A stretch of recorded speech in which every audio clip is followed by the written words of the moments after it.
Começar falando primeiro do exercício da semana passada, certo?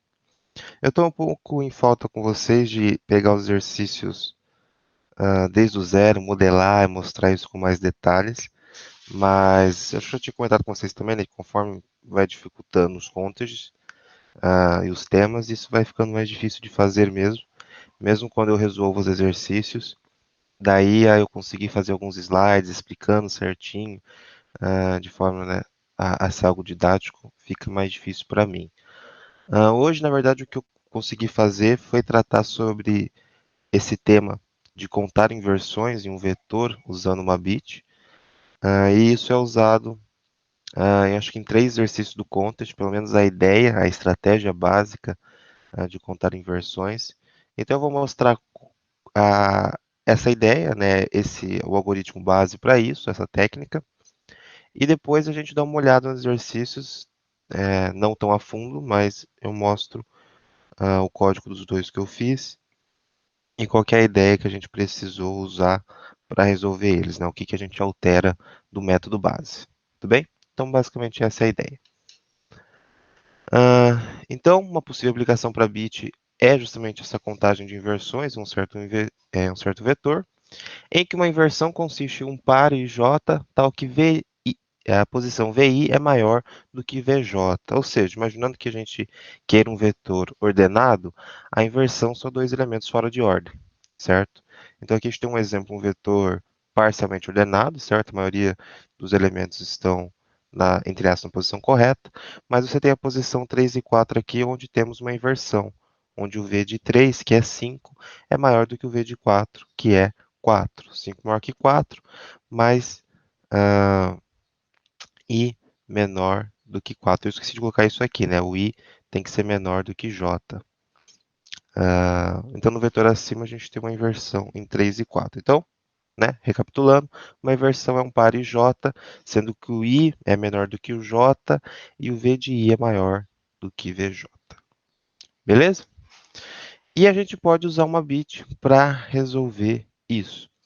A gente vai construir uma bit para contar quantas vezes um certo número apareceu. Então veja que uma posição da bit aqui não está ligado a uma posição do vetor, e sim aos elementos, né? Então o elemento do vetor vai indexar uma posição na nossa bit. Então quando a gente fizer uma carry, né, bit i ou x, aqui qualquer coisa, esse i não representa uma posição no meu vetor original, e sim um elemento. E vai me retornar a quantidade de números menor ou igual a i que apareceu no meu vetor. A gente vai percorrer o vetor da direita para a esquerda, consultando a bit para saber a quantidade de inversões, ou seja, quantos números menor do que a i apareceram depois de i, e atualizamos em seguida. Ou vendo esse processo em pseudocódigo, né, fica mais fácil. Se a gente quer contar as inversões de um vetor v, né, de tamanho n, primeiro a gente precisa descobrir o maior elemento desse vetor, porque a nossa bit vai ser indexado justamente pelos elementos, certo? E supondo que todos que são não negativos. Depois a gente vai ver como tratar se a gente tiver negativos também. Então a gente vai ter uma posição na minha bit para cada possível elemento do vetor. Mais um aqui é porque a bit é um indexado. Seto uma variável contador de versões como zero e eu começo a percorrer o meu vetor do final para o começo, da direita para a esquerda. Então eu consulto a minha bit para o valor VI menos 1, ou seja, o que eu estou querendo saber aqui?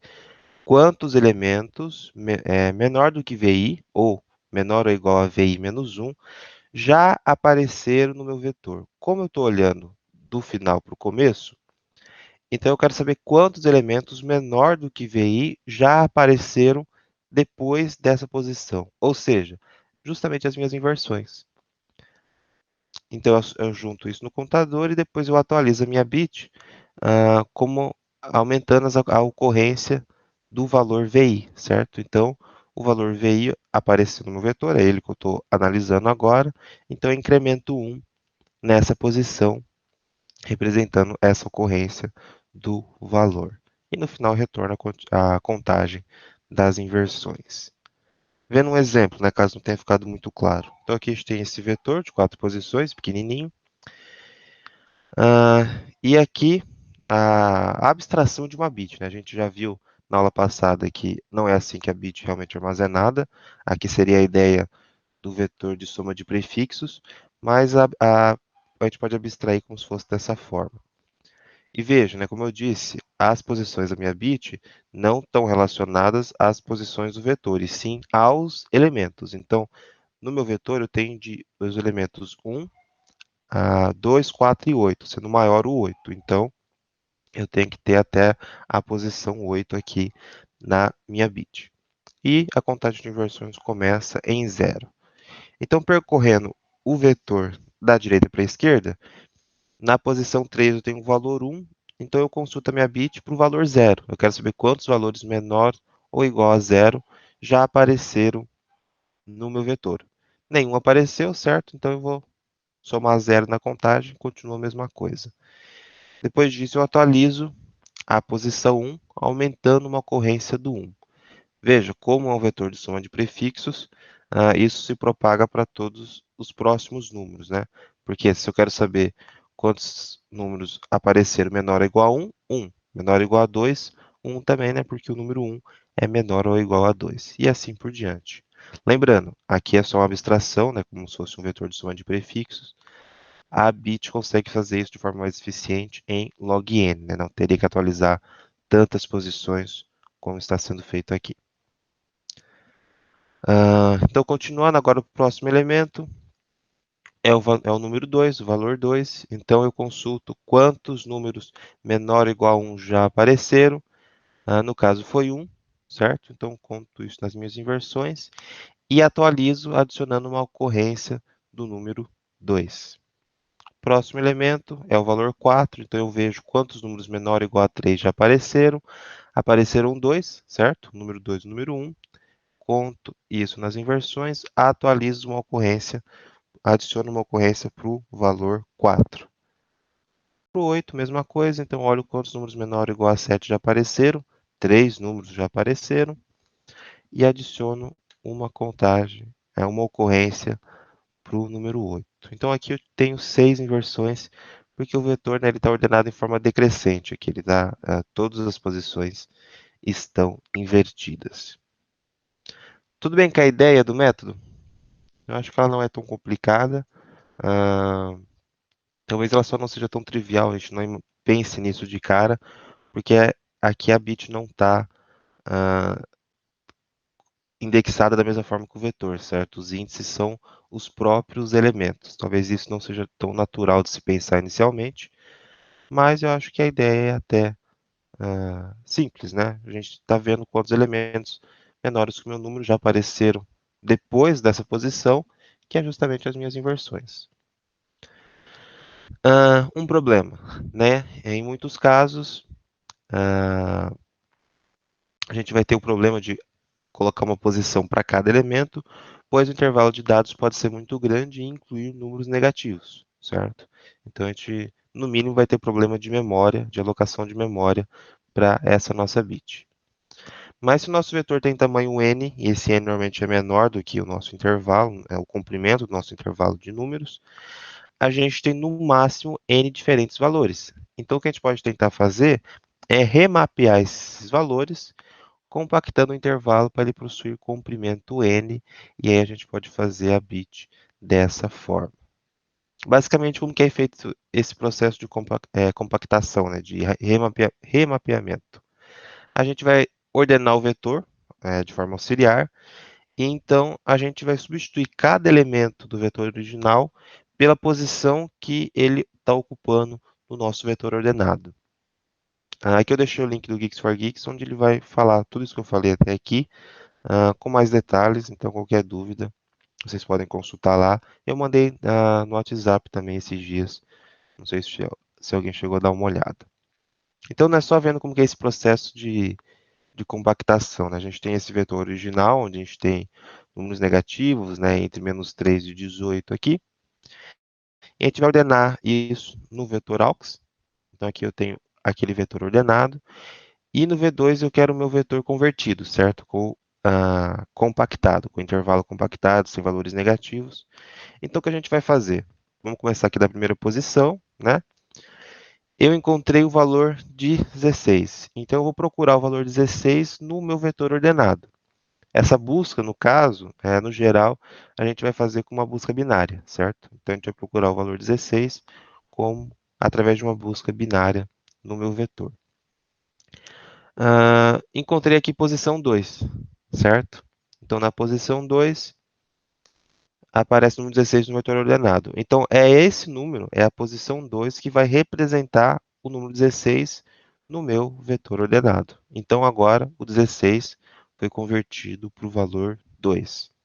Próxima posição, a posição 1, valor menos 3. O menos 3 está na posição 0, então agora o menos 3 é representado pelo 0.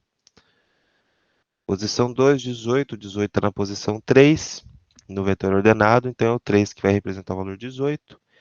5, 5 está na posição 1, então agora é o 1 que representa o valor 5.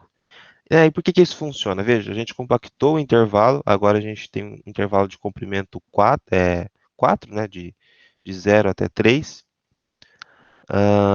e nenhum número negativo. Isso funciona, principalmente para a nossa aplicação, porque a relação de ordem entre esses números ainda é mantida, certo? Por exemplo, né, o 16 aqui, ele é maior do que o menos 3, menor do que o 18, maior do que o 5. Então, ele é maior que esses dois e menor que esse daqui. No caso 2, mantém essa relação. Ele é maior do que o 0, maior do que o 1, mas é menor do que o 3. Se a gente olhar para todos os números, a gente vai ver que essas relações são mantidas. Então, o que é inversão aqui também é inversão aqui.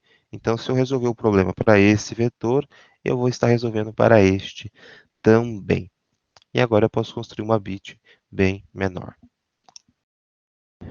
E a gente tinha pelo menos 3 exercícios, né, que usam um pouco dessa ideia no último contest. O primeiro é o A, certo? Esse eu acabei não resolvendo, porque eu havia começado por ele antes de ver essa técnica da contagem de inversões. Então, eu fiquei um tempo pensando, não cheguei a nenhuma grande conclusão. Cheguei a olhar o tutorial do Codeforces, mas como eu não tinha visto a técnica, eu fiquei um pouco boiando. Até fez algum sentido, mas eu falei, nossa, tá, como que ele chegou nisso? E aí depois que eu já tinha visto a técnica, eu fiquei com preguiça de voltar nesse exercício, para ser bem sincero. Agora das inversões máximas eu já resolvi, ele é um pouco mais simples, e o edge points ele não chega a ser sobre inversão, mas ele usa um pouco dessa estratégia. Então vendo primeiro o das inversões máximas aqui. Basicamente ele quer saber a quantidade de inversões, só que ele quer saber isso em subarrays, né, de tamanho P que ele define pela entrada. Ele quer saber qual que é o subarray de tamanho P que tem um maior número de inversões, certo? A ideia basicamente é a mesma, só que a gente vai ter que alterar um pouco o algoritmo da contagem para conseguir fazer isso em arrays de tamanho P. Então, é como se a gente tivesse uma janela deslizante, certo? A gente começa lá do final também, a mesma ideia, e vai voltando para o começo. Mas sempre que essa janela ultrapassa o tamanho P, né, quando a gente viu mais de P elementos, a gente tem que descontar o que aconteceu lá na frente, porque isso não interessa mais para a gente, já que a gente não quer mais o vetor inteiro. Então, vendo isso aqui no código, né, acho que fica um pouco mais fácil. Opa, tá, é esse aqui mesmo. Então, aqui tem a parte da bit, sem muito segredo que a gente viu até agora. O algoritmo de conversão é exatamente o que a gente viu agora, de ordenar o vetor e ver a posição de cada elemento desse vetor ordenado para converter o meu vetor, certo? Usando busca binária. E aqui sim o algoritmo, né, de contar as inversões. Primeiro a gente vai converter o nosso vetor, nosso array. E o que vai mudar vai ser dentro desse for, né? A gente começa da direita para a esquerda do mesmo jeito. E enquanto a nossa janela não tem tamanho P, então a gente ainda não viu P elementos, a gente cai aqui no else, que é basicamente o que a gente viu. a gente atualiza o vetor naquela posição e conta as inversões, né? Ali a gente tinha visto trocar essas operações, mas é porque uma não interfere na outra, então não tem problema. Então aqui é o caso base, né? A gente só conta as inversões.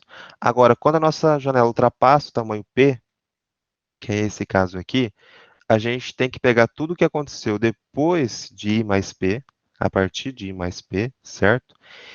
E tirar da minha contagem, porque esses elementos não me interessam mais. Inversões que ocorram com elementos depois da posição I mais P não entram no meu subarray, então eles não entram na minha contagem. Então, o que eu faço? Bom, primeiro eu atualizo a bit, adicionando, né, -1, ou seja, retirando uma ocorrência na posição daquele elemento, do elemento representado pela posição I mais P do meu vetor. Então, eu tiro a ocorrência. Agora, para recalcular as inversões, eu até tentei começar pensando de forma mais simples, mas são problemas muito sobrepostos, então não tem muito jeito. A gente tem que fazer uma atualização um pouco mais radical, mas assim, entre aspas também. Basicamente, a gente vai recalcular tudo. Então, a gente vai retirar todas as inversões que ocorreram no meu vetor até agora. Então, por isso que ele faz aqui, ele pega o valor da bit para o valor n, que é o maior valor possível, na minha bit. Então, eu tiro tudo, todas as inversões que ocorreram, adiciono de volta as que ocorreram até I mais P, certo? Que é a última posição que me interessa. Então, eu volto essa informação, só que agora atualizada, porque eu já tirei as ocorrências que não me interessam. Então, isso aqui já foi atualizado. Então, eu volto as inversões que eu tinha contado, mas agora corrigidas, por assim dizer, não contando o que vem depois disso. E aí sim, né, o que seria a atualização normal nessa fase, que é, na verdade, a consulta normal nessa fase, que é igual aqui, que é quando os elementos são menores ou igual do que o VI, né, o RI aqui no caso. Então, da mesma forma, eu atualizo a minha bit colocando a ocorrência desse elemento que eu encontrei. E como eu quero o subarray de inversões máximas, aí eu faço esse testezinho aqui, né, tendo uma variável para indicar justamente essa contagem máxima e o índice desse subarray. E aí eu só atualizo isso. Tudo bem com a ideia desse? Então, basicamente, o que mudou do método base? Eu tenho que retirar os valores depois de um certo tempo, porque eles não nos interessam mais. E aí, justamente por isso, eu tenho que tomar cuidado na hora de atualizar o meu vetor de contagens, para cuidar dessas atualizações, certo? Então, aqui eu tiro todas as contagens que eu tinha feito, atualizo com as corrigidas e faço a atualização usual, que é a partir da posição que eu estou. Agora, no exercício G dos pontos, certo? A gente tem uma série de pontos, né, no plano, certo? Com duas dimensões. E a gente tem essa definição aqui de dominância, certo? Que um ponto domina outro se as suas coordenadas são maiores ou iguais ao outro ponto, certo? Então, a gente diz que um ponto domina o outro.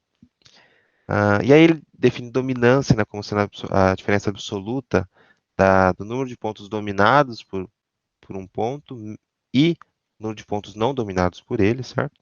Isso aqui é só para complicar um pouco a nossa resposta, mas assim, se você descobre o número de pontos dominados por um certo ponto, você consegue calcular o outro argumento, né, o número de pontos não dominados, fazendo só a diferença do total de pontos menos o que ele domina. Menos um porque ele mesmo não é excluído disso, certo? Então, a gente só precisa se preocupar em descobrir quais são os pontos dominados ou quais são os não dominados, né, dependendo do que você escolhe. E a gente quer descobrir quantos pontos tem essa dominância, esse cálculo que ele estabelece, maior ou igual a um limiar K que é dado pela entrada. Então, beleza. O que a gente pode fazer, né, qual que foi a estratégia que eu utilizei para isso, e baseado no que a gente viu até agora, embora não seja mais um problema de inversão, mas ainda tem alguma semelhança. A gente tem duas coordenadas, certo? Então, primeiro, eu ordenei isso por x. Né, primeiro eu estabeleci aqui um comparator, porque, se eu não me engano, quando a gente está comparando pontos, só é considerado a primeira coordenada. Eu não sei se ele já desempata pela segunda. Por via das dúvidas, eu fiz o comparator justamente para isso, né? Para ordenar realmente pela primeira coordenada, mas para desempatar pela segunda, se for o caso. Então, aqui na classe main, li os meus dados, né, dos vetores, converti, certo? Para a gente não ter aquele problema quando a gente for construir a bit de tal intervalo que não possa ser construída a bit, né, seja porque tem número negativo, seja porque o intervalo é muito grande. Então, eu converti os valores para ficarem aí entre 0 e n. Inseri isso no meu vetor, ordenei, legal. Então, como ele está ordenado por x, a gente já sabe quais são possíveis relações de dominância, certo? Um elemento só pode estar dominando os elementos anteriores naquele vetor, porque os posteriores têm a coordenada x maior, certo? Pode ser igual, mas aí a gente vai ver quando a gente chegar nele. Mas se forem maiores, a gente não pode dominar os pontos que estão à frente, então a gente já não precisa analisar. Então a gente pode olhar só para os elementos anteriores de uma posição i, ou seja, que tem o x menor ou igual àquele x, e aí a gente olha só para o y. Se o y for menor ou igual à posição que eu estou, então esse ponto é dominado. Então, digamos que eu meio que excluí o x da jogada, né? Como o x está ordenado, é como se eu já tivesse feito a comparação para eles, agora eu só preciso me preocupar com o y. E é justamente com o y que eu vou construir a minha bit e vou analisar esse tipo de coisa. Então, a estratégia agora é basicamente a mesma das inversões, a diferença é que aqui eu começo da esquerda para a direita mesmo. Basicamente, se nas inversões eu queria ver o que está fora de ordem, aqui eu quero ver o que está em ordem mesmo.